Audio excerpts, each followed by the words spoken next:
Let me ask you a question.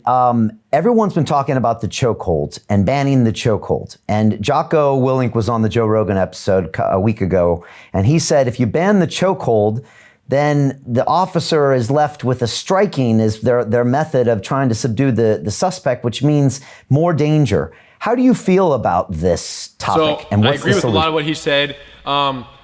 Although, I didn't hear the podcast, by the way, so I don't have the specific details, but here's what I'll say about the way you quoted it, is that yes, taking away the vascular neck restraint, an incredibly, historically safe tool, right? This is the important part to understand. Thousands of people get neck restraints every single day at gyms all over the world and in MMA and in different martial arts.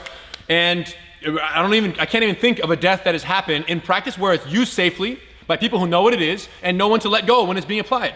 Now, the danger happens when you give an officer that tool, provide them no training for the next 2 years, and they never see the technique again, and it's like they learn it in the police academy and then say, go enforce the law. They get amygdala hijacked. They're not confident overall in their control of their environment. They wrap someone's neck.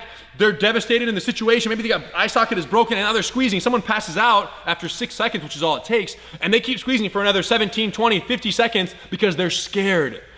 That's when you run into danger. So you have to treat the neck restraint like a firearm. It needs a training, it needs regular qualification training, regular knowledge of the post application, right? The recovery process and the aftercare procedures that you would provide a suspect who is rendered unconscious with this. The officers have to be trained in that periodically, the same way a firearm is qualified every month or every quarter at the very least. You qualify with your firearm. That level of qualification and regular training does not exist for neck restraints. So therein lies the problem. I'm all for neck restraints. If I was an officer and I didn't have that, I would be very frustrated with the department for not letting me use that technique, which is so safe in my hands.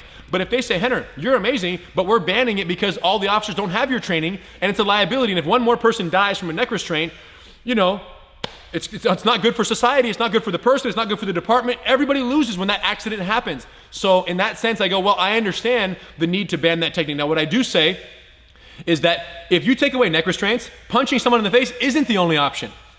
I just demonstrated several options of control and holds and restraints, and there are many others, we're gonna show a few in a second here, of ways to subdue someone without necessarily relying on a neck restraint. So I don't agree that punches is the only other option at the intermediate level of force, but what I will say is this, the importance of keeping the vascular neck restraint as a tool that is practiced in departments and allowed to be used at the lethal force level, right? So in other words, if it was deadly force, the officer must be able to apply a neck restraint.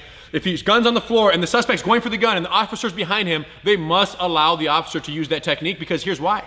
Not only is it gonna save the officer's life, it's gonna save the suspect's life. In a situation where lethal force was justified, they were able to use a much less, in my opinion, non-lethal technique when applied correctly, safely, all the things we talked about. They're able to apply that technique, save the suspect's life, save their own life, so that tool must always exist for law enforcement. The challenge is some departments are making it to where they can't even practice it. And there's another problem behind all of this. MMA is blowing up today. Everyone's learning MMA techniques. Watch the screen. You'll learn it. Tomorrow you can learn a twister if it happens on the screen. You can learn a triangle choke. You can learn a neck restraint, vascular. You can learn an arm triangle. Last night there was an arm triangle. So all these techniques can be learned like that from watching TV and practice on your living room floor. So suspects have never been so informed of dangerous techniques, which means officers have never been so likely to be subdued by a suspect who has any minimal amount of training. Right? Now, obviously a black belt against an officer, the officer's gonna be in trouble no matter what. But a random MMA couch fan who watches MMA, sees the rear naked choke and catches an officer, the officer better know that technique, A, to use it in a life or death situation, but equally important, if their neck gets wrapped, how do you expect the officer to untie a knot that they have no knowledge about how it was tied? It doesn't make sense. You have to understand it to neutralize it. So if for no other reason, officers must be allowed to continue practicing neck restraints for the survivability and defense against someone who applies it on their neck, no doubt.